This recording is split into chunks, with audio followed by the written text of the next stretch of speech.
Laudetur Jesus Christus, loué soit Jésus-Christ. Amen. Fraternité matin, première édition, 7h45 minutes ici à Mbujimaï, même heure à Tinto Mwanza.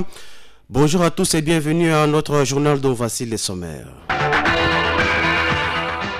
Si nous sommes unis, tout est possible. C'est ce que le pape Léon XIV a dit hier dans sa catéchèse hebdomadaire. L'audience générale était consacrée au dialogue interreligieux. L'église particulière de Mbujimaï, à l'heure du renforcement des capacités, la première session de l'année pastorale débute aujourd'hui dans les doyennés. Curés des paroisses, vicaires et fidèles sont concernés. Cercle parlementaire au Kasaï oriental, après les dépôts de la motion de défiance contre le gouverneur par 7 députés, un groupe de 13 députés provinciaux a déposé une déclaration de retrait de confiance à 4 membres du bureau de l'organe délibérant, excepté leur président. Élection du nouveau président de l'Assemblée nationale, l'Union sacrée de la nation jette son dévolu sur le député national Aimé Boji Sankara. Ce journal sera complété par la page de sport avec la poursuite hier du championnat national de la l'INAFoot. Ce journal est mis en onde par Herbert Chibanangandou, régie d'antenne Jean-Marie Moulumba, assisté de Bernard Kachama. Sabin Misakabumbuyi est avec vous à la présentation. Buenamutu, c'est votre lieu de proximité. On est ensemble, c'est parti. Radio Télé Fraternité, c'est l'actualité à la vitesse du monde. À l'audience générale mercredi, le pape Léon XIV a déclaré que si nous sommes unis, tout est possible. Une audience générale consacrée au dialogue interreligieux au lendemain du 60e anniversaire de Nostra Aetate. Léon XIV est amplement revenu sur sa catéchèse sur les origines de cette déclaration conciliaire qui, adoptée par le Concile Vatican II, a mis fin à des siècles d'incompréhension entre juifs et chrétiens. Il a rappelé combien l'Église ne tolérait aucune forme d'antisémitisme. Reportage Augustine Asta des Radio Vatican. Par les pères du Concile Vatican II, la déclaration Nostra Aetate qui ouvrit un nouvel horizon de rencontres, de respect et d'hospitalité spirituelle nous enseigne, a dit Léon XIV, à rencontrer les adeptes d'autres religions, non pas comme des étrangers mais comme des compagnons de route sur le chemin de la vérité, mais également à honorer les différences en affirmant notre humanité commune. Il y a 60 ans, ce document lumineux a apporté l'espérance au monde de l'après-guerre, a expliqué le pape, et aujourd'hui nous sommes appelés à notre tour à refonder cette espérance dans notre monde dévasté par la guerre et dans notre environnement naturel dégradé, a-t-il déclaré. Oggi siamo chiamati a rifondare quella speranza nel nostro mondo devastato dalla guerra. Au cours de l'audience générale hebdomadaire de ce 29 octobre, une prière silencieuse a été effectuée car la prière, a dit le Saint-Père, a le pouvoir de transformer nos attitudes, nos pensées, nos paroles et nos actions. La preghiera ha il potere di trasformare i nostri atteggiamenti, i nostri pensieri, le nostre parole e le nostre azioni. Augustine Asta pour ce reportage sur la radio diocésaine. Au diocèse de Mbujimaï maintenant, voyons ce qui fait l'actualité. La première session de l'année pastorale débute ce jeudi 30 octobre 2025 sur l'ensemble du diocèse de Mbujimaï. Ces assises de 2 jours se dérouleront dans différents sites selon les zones apostoliques, selon un communiqué du centre pastoral diocésain parvenu dont une copie est parvenue à notre rédaction. Dans la zone apostolique du centre, par exemple, ceux du doyenné des Bonzola seront à la cathédrale Saint-Jean-Baptiste, ceux de Dipumba à Saint-Pie V, Lupatapata à Saint-Benoît Mukeba, Chibobwa à Saint-Lazare, Lukelenge à Yezumu Pandichi et Bipemba à Saint-Gérard. Prendront part à cette session les curés, les vicaires et 6 chrétiens choisis dans chaque paroisse. Selon M. l'abbé Emmanuel Mbayalo Kassou, directeur adjoint du centre pastoral, qui signe au bas de ses communiqués, ces participants iront faire la restitution de la session dans leurs paroisses respectives. Les fidèles du doyenné de Kenakuna dans la zone apostolique de l'Ouest se sont retrouvés mercredi à la paroisse Christ ressuscité d'Mpanda pour leur messe d'ensemble. La journée a débuté par une longue procession mariale pour clôturer les mois dédiés à la Vierge Marie, suivie de la célébration eucharistique. Elle était présidée par M. l'abbé Donatien Bajika, entouré de 7 autres prêtres. un diacre et 3 abbés stagiaires. Parmi eux, on a noté la présence de messieurs les abbés Simon Kalonga, doyen de Kenankuna, et Augustin Kalambaï Ngoulungu, curé de la paroisse haute. Dans son homélie, M. l'abbé Donatien Bajika a axé sa méditation sur les thèmes « Que puis-je faire pour être sauvé ?» Selon l'homme de Dieu, le salut est individuel. Pour être sauvé, il faut se convaincre que le royaume des cieux existe, puis manifester son désir d'y entrer. Le salut étant réservé à tous les peuples, à tous les appelés, les élus, quant à eux, opèrent le choix de faire le bien au détriment du mal, d'où l'urgence pour chaque chrétien de se faire violence pour occuper sa place au ciel. Lors de la compétition communément appelée Ndundu, c'est la paroisse Saint-Martin de Matadi qui a occupé la première place, suivi de Saint-François-Xavier de Kenankuna en deuxième position et Saint-Pierre et Paul de Tchatchacha en troisième position. La prochaine rencontre est prévue à la paroisse Saint-Pierre et Paul de Tchatchacha, rapporte M. l'abbé Alidor Kadiman Kachama Wamouya. Fraternité matin, première édition des nouvelles. À Mboujima, il est 7h51. Merci de rester avec nous à l'antenne. RTF, la radio diocésaine de Mbujimaï sur FM 103.1 MHz. Les journaux sur le plan provincial s'ouvrent à l'Assemblée provinciale du Kasaï oriental, où les choses se bousculent au lendemain du dépôt de la motion de défiance contre le gouverneur de province par un groupe de 7 députés provinciaux. Un autre groupe de 13 députés a déposé une déclaration dans laquelle il retire la confiance à 4 membres du bureau de l'organe délibérant, à part les présidents. Selon les documents signés par les députés provinciaux Jean-Claude Kalonjima Bika, fuités dans les réseaux sociaux, sont visés les vice-présidents Jean-Paul Mboma, les rapporteurs Faustin Fambantumba, les rapporteurs adjoints Trésor Lukusakapena et la questeur Ruth Kaikwamba Kalambayi. Les documents ne disent pas clairement ce que les signataires reprochent exactement à leurs collègues membres du bureau. Cette déclaration de retrait de confiance intervient à quelques heures de la plénière convoquée par les bureaux de l'Assemblée provinciale pour présentation, débat et adoption de la motion de défiance contre le gouverneur de province Jean-Paul Mbouba Kapo sur la gestion des fonds publics. Le cabinet du rapporteur confirme la plénière demain vendredi à 11h au cercle Kachalabonzola en Bodine 2, selon les communiqués signés par Faustin Fambantumba. Ce nouvel épisode du cercle parlementaire remonte la tension politique au Kasaï oriental. En réaction, l'Union pour la démocratie et les progrès sociaux UDPS, Fédération de Mbujimaï, a organisé mercredi une marche de colère pour dénoncer ce qu'il qualifie de mauvais manœuvres politiques contre leur gouverneur. Et pendant ce temps, c'est la tête du député provincial Trésor Kabundi qui est mise à prix.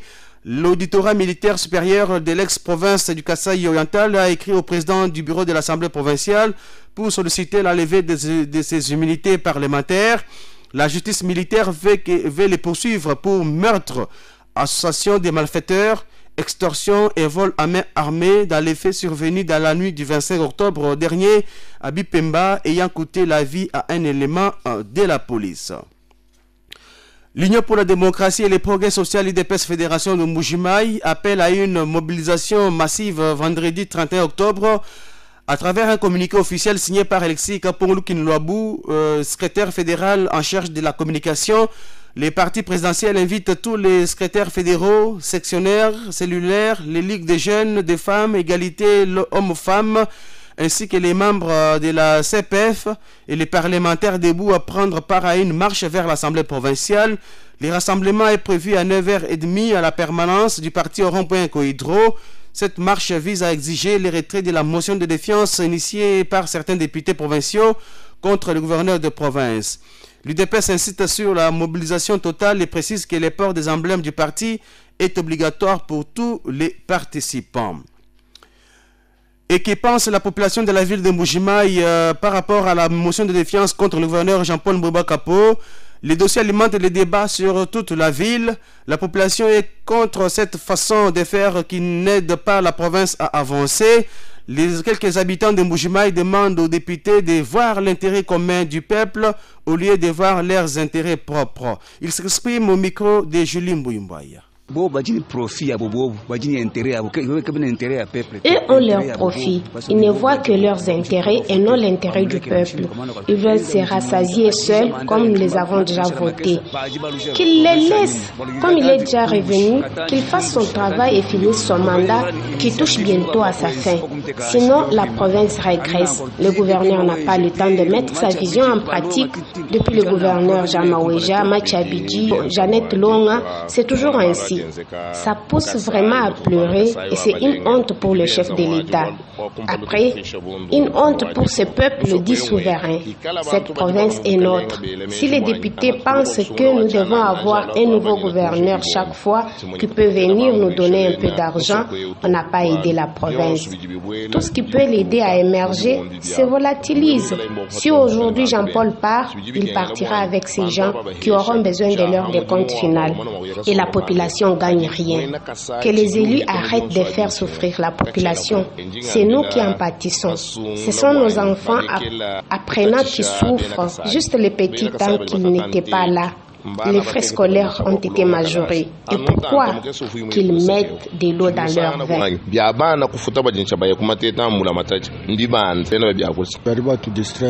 C'est une distraction. Il faut laisser quelqu'un travailler. Si quelqu'un a déjà commis une faute, dès qu'il revient, c'est mieux de l'observer, voir comment il s'amende. Finalement, cette province n'aura pas de gouverneur si chaque fois on cherche à destituer. Parlons maintenant de la deuxième réunion du PIRED Corlom, les projets intégrés de réduction des émissions dues à la déforestation et à la dégradation des forêts, mis en œuvre par Enabel au Kasaï oriental. Les membres du cadre de concertation appelé COPIL, comité de pilotage, se sont retrouvés mardi dernier pour évaluer les progrès réalisés. Les comités de pilotage provincial du programme intégré de réduction des émissions dues à la déforestation et à la dégradation des forêts PIRED Corlom a tenu mardi ici à Mbuji-Mayi sa deuxième réunion statutaire de l'année 2025. Les membres effectifs et les membres observateurs de cet organe se sont réunis en présentiel et en ligne autour du gouverneur de province en sa qualité de président du COPIL pour faire les points sur les avancées et ajuster les caps dans la mise en œuvre du PIRED Corlom. Au cours de cette réunion, il y a eu différentes présentations.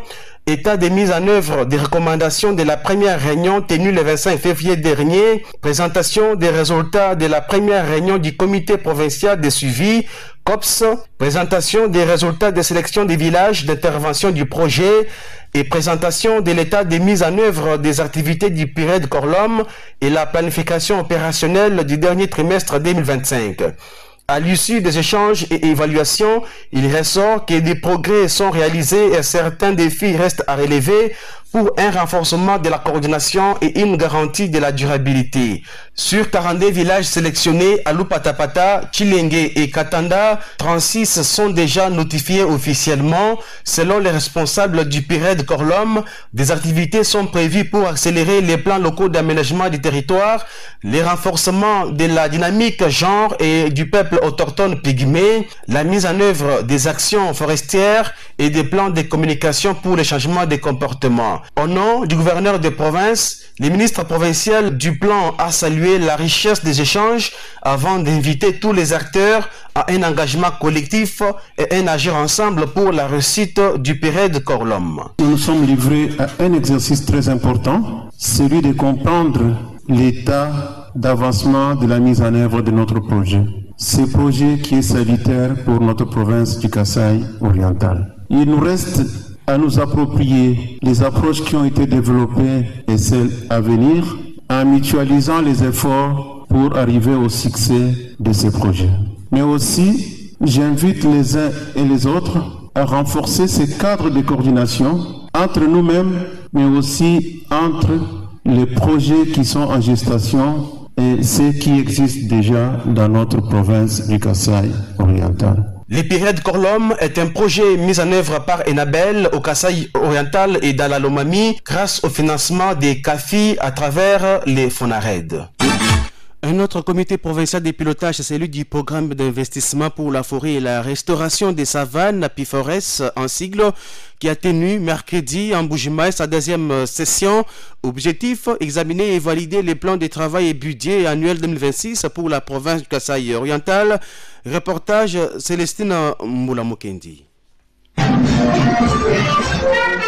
C'est dans la salle professeur Cham que se sont ouverts les travaux du deuxième comité provincial de pilotage du PIFORES. 3 allocutions ont marqué la cérémonie d'ouverture. Le mot d'accueil est revenu au coordonnateur provincial de l'environnement qui a souhaité la bienvenue aux participants venus échanger sur les priorités environnementales du Kasaï oriental. Empêché, le coordonnateur national a été représenté par M. Afermi Koufinou. Dans son mot des circonstances, il a présenté les principales réalisations du programme, notamment la préparation du plan provincial d'aménagement du territoire et la mise en place prochaine des agences locales d'exécution. La note synthèse sur l'état d'avancement des activités mises à votre disposition donne les amples détails sur les réalisations à ces jours, notamment l'implantation mise en place avec les fermiers du secteur privé, recrutés dans le cadre de la stratégie d'anticipation de l'appui au secteur privé, la publication de l'arrêté ministériel portant fixation des spécifications du gaz de pétrole liquéfié consommé en République démocratique du Congo, l'évaluation des capacités organisationnelles du CRK, le lancement des travaux de réhabilitation du bâtiment mis à disposition par la province pour abriter les bureaux de l'antenne provinciale des PIFORES qui sera remis à la province à la fin du projet, etc. Nous sommes conscients que le projet connaît du retard par rapport à la mise en œuvre des activités suivantes. Toutefois, le temps pris jusqu'ici a permis à l'unité d'exécution projet l'UCPIF, avec l'accompagnement de la Banque mondiale, de réaliser une préparation de qualité en vue d'un démarrage efficace, cohérent et de bien coordonner les activités sur le terrain. Dans ce cadre, l'UCPIF a fait des avancées significatives dans la préparation. Nous pouvons citer l'acquisition des sachets pour la réalisation des pépinières, des matériels aratoires, des équipements informatiques avec des logiciels performants pour toutes les parties prenantes sur le terrain, agence locale d'exécution, monde et autres, les motos, les pick-up, les tricycles, ainsi de suite. Toutes ces acquisitions permettront aux acteurs appelés à appuyer la mise en œuvre des activités de démarrer le travail de manière efficace, de sorte que le PIFORES connaisse une montée en puissance en termes d'activité à partir de l'année 2020. Prenant la parole, le gouverneur Jean-Paul Beba-Kapo a salué les avancées du programme et réaffirmé l'engagement du gouvernement provincial à accompagner la réussite du PIFORES pour une meilleure gestion des ressources naturelles et l'amélioration des conditions de vie des populations. Je tiens à remercier respectueusement son Excellence, Monsieur le Président de la République, pour son leadership éclairé en matière de lutte contre le changement climatique, ainsi que sa vision de positionner la République démocratique du Congo comme pays solution face aux enjeux des défis environnementaux auxquels le monde entier est confronté. Les remerciements vont également au gouvernement central ainsi qu'aux partenaires techniques et financiers pour leur appui dans la mise en œuvre du programme d'investissement forestier.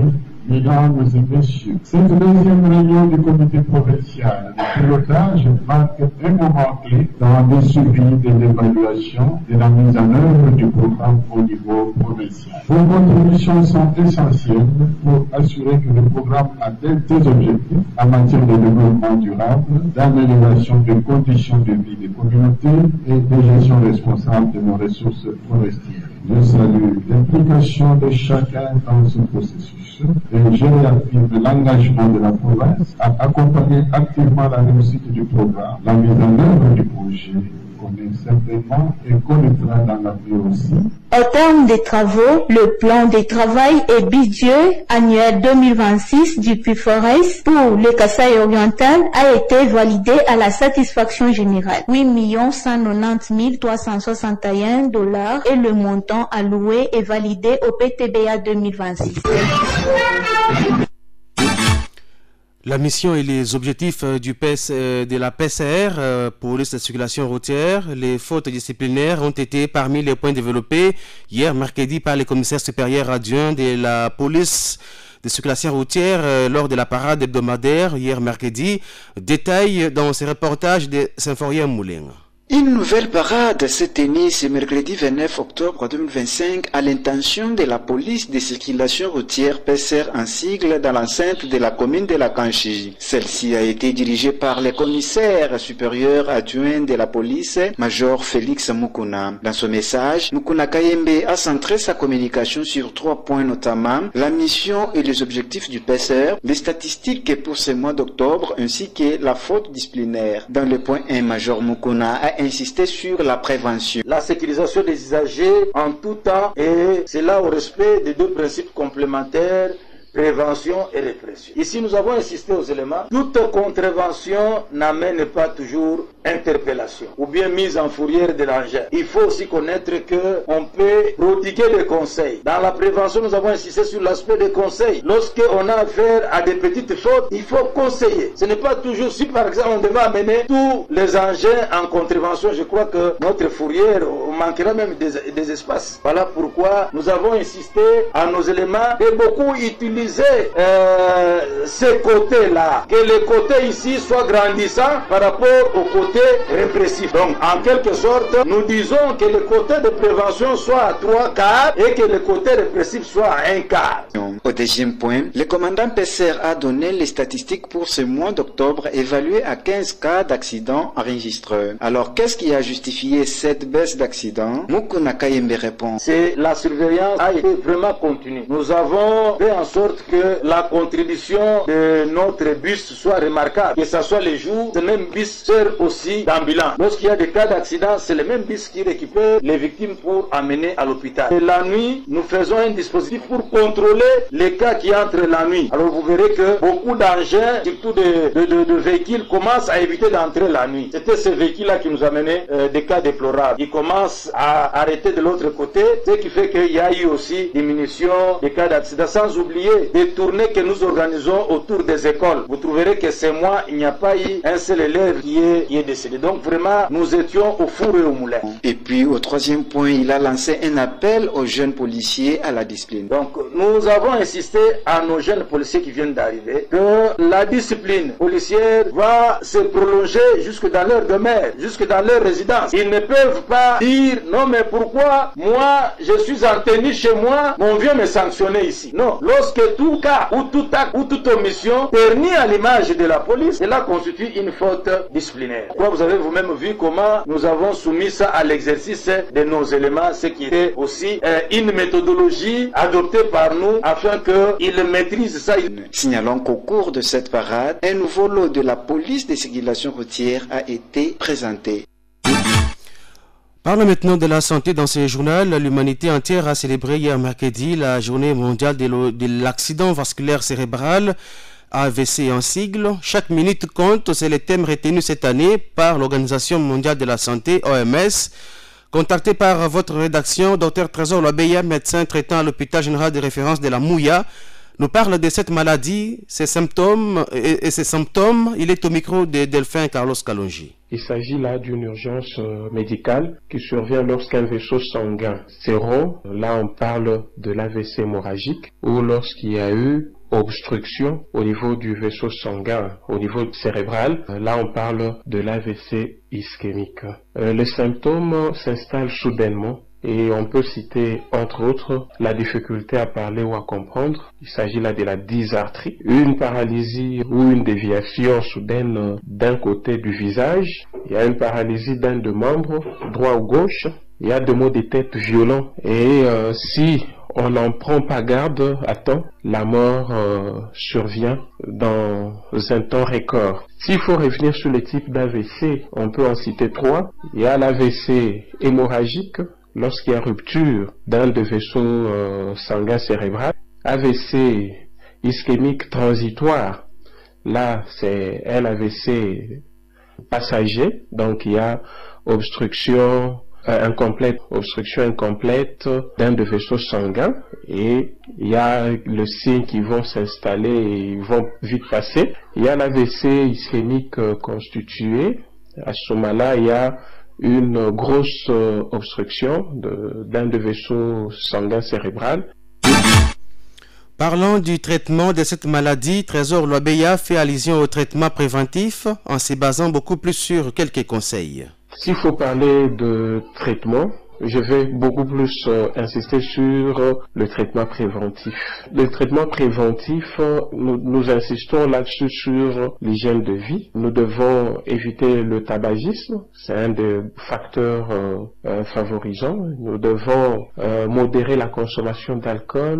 Nous devons bouger, faire des exercices physiques régulièrement. Si vous êtes hypertendu connu, vous devez observer votre traitement quotidien et que vous soyez suivi régulièrement par un personnel de santé. De même que si vous êtes diabétique, observez les mesures hygiéno-diététiques, ainsi que suivre votre traitement insulinothérapie ou prendre ces produits antidiabétiques oraux.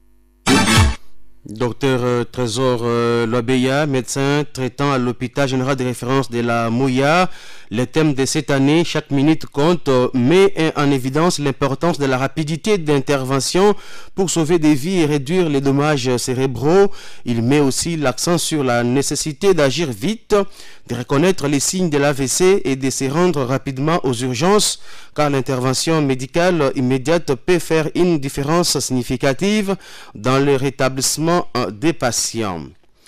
Poursuite mercredi de la revue à mi-parcours organisée par la division provinciale de la santé Kasaï oriental avec l'appui de ses partenaires techniques et financiers. Ce deuxième jour a consisté à la présentation de la mise en œuvre des activités. Les médecins chefs des zones de santé, les ONG et d'autres organisations de la société civile évoluant dans le secteur de la santé qui prennent part à ces assises ont suivi plusieurs travaux, notamment sur la gestion de la chaîne d'approvisionnement, la présentation sur la gestion financière et la gestion des données sur la surveillance épidémiologique.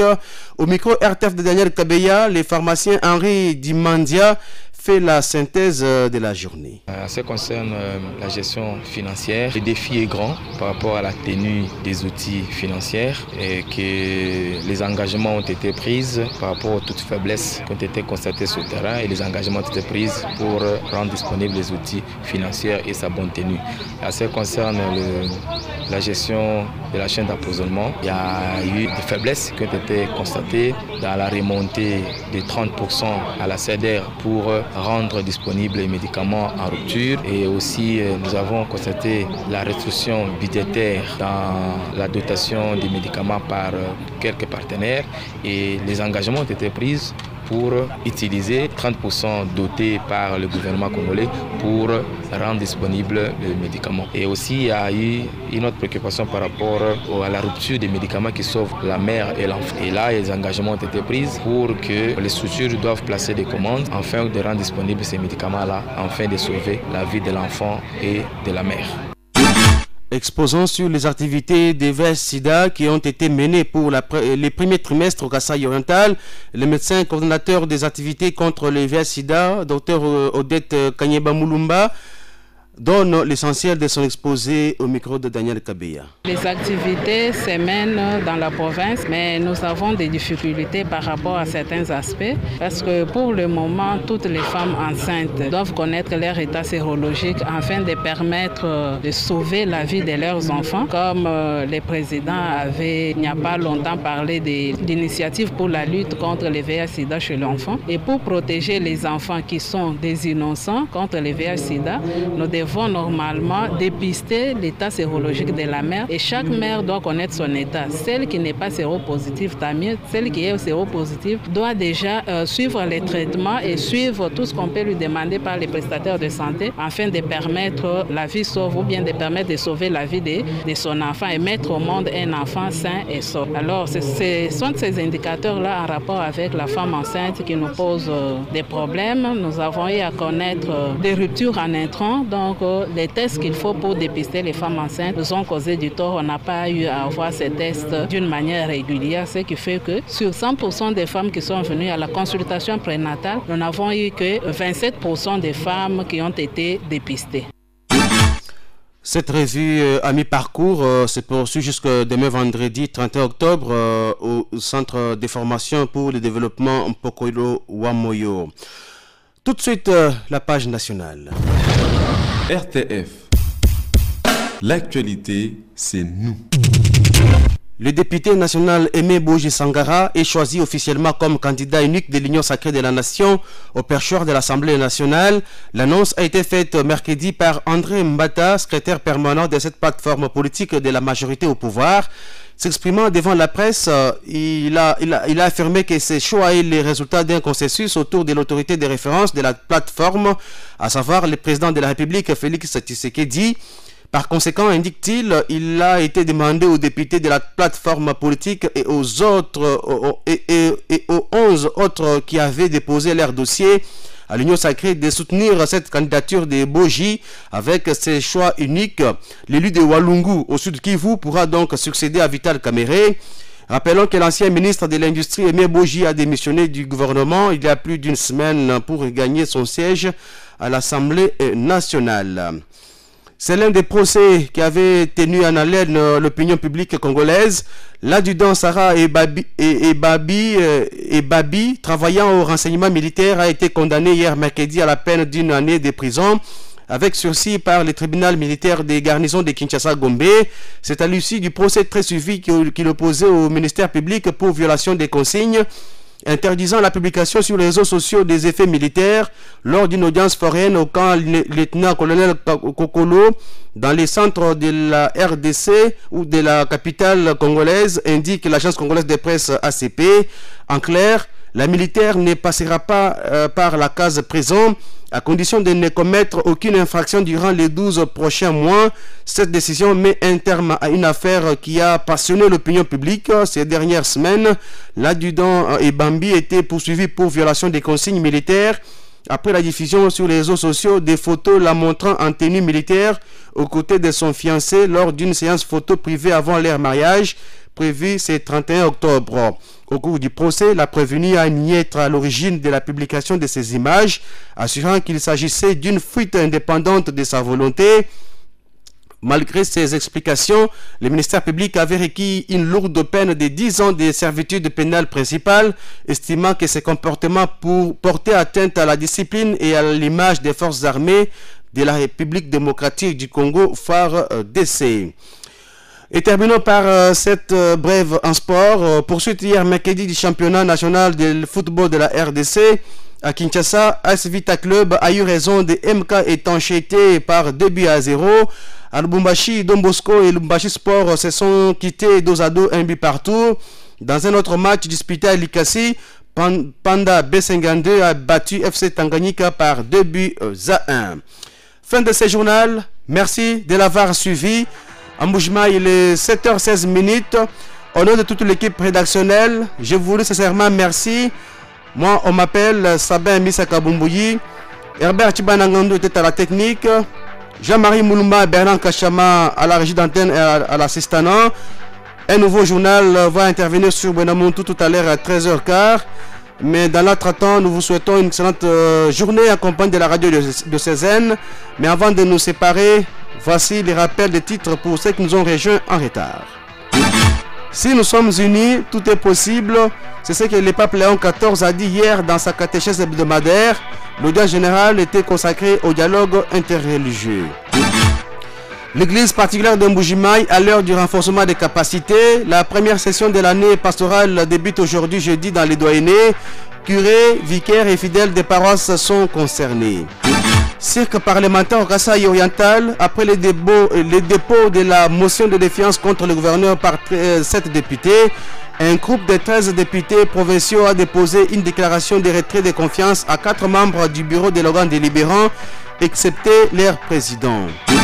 Élection du nouveau président de l'Assemblée nationale, l'Union sacrée de la nation jette son dévolu sur le député national Aimé Boji Sangara pour succéder à Vital Kamerhe. Restez toujours branchés sur la 103.1 MHz pour la suite de notre programme. Radio Télé Fraternité, c'est l'actualité à la vitesse du monde.